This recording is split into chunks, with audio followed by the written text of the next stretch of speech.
Detik-detik gembong narkoba Dewi Astutik ditangkap saat keluar dari hotel di Kamboja, penyelundup 2 ton sabu. Penangkapan buronan kasus narkotika kelas kakap PA alias Dewi Astutik, alias Kak Jinda, alias Dinda di Kamboja berlangsung dramatis dan hanya membutuhkan hitungan menit sejak target terdeteksi. Badan Narkotika Nasional, BNN, Republik Indonesia mengungkap detik-detik operasi penangkapan PA di Kamboja pada 1 Desember 2025. Penangkapan tersebut merupakan hasil operasi gabungan lintas negara dan lembaga. Operasi penindakan dimulai pada 17 November 2025 setelah Kedeputian Berantas dan Kedeputian Hukum dan Kerjasama BNN menerima informasi intelijen mengenai keberadaan sasaran di Phnom Penh.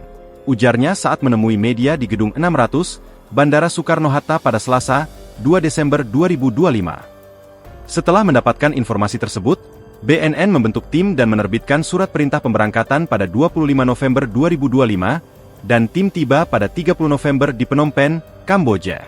Tim BNN Republik Indonesia tiba di Phnom Penh dan langsung melakukan koordinasi dengan Kepolisian Kamboja, KBRI, dan Bais Perwakilan Kamboja untuk melakukan penangkapan terhadap DPO tersebut, lanjut Suyudi.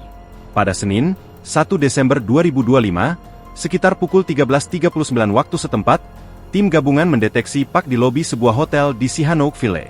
Ia berada dalam mobil Toyota Prius warna putih. Begitu kendaraan berhenti, tim yang sudah bersiaga langsung mengepung area dan mengamankan PA yang saat itu sedang bersama seorang laki-laki. Langkah cepat ini dilakukan untuk mencegah target melarikan diri maupun menghancurkan barang bukti. Pada saat di TKP penangkapan, tim BNN Republik Indonesia langsung melakukan verifikasi dan klarifikasi fisik untuk memastikan bahwa orang yang diamankan adalah benar DPO dimaksud, ungkap Suyudi. Verifikasi dilakukan melalui pencocokan ciri fisik, identitas pendukung, serta data intelijen yang telah dikumpulkan sebelumnya. Setelah identitasnya dipastikan cocok, target langsung dibawa untuk proses hukum lebih lanjut.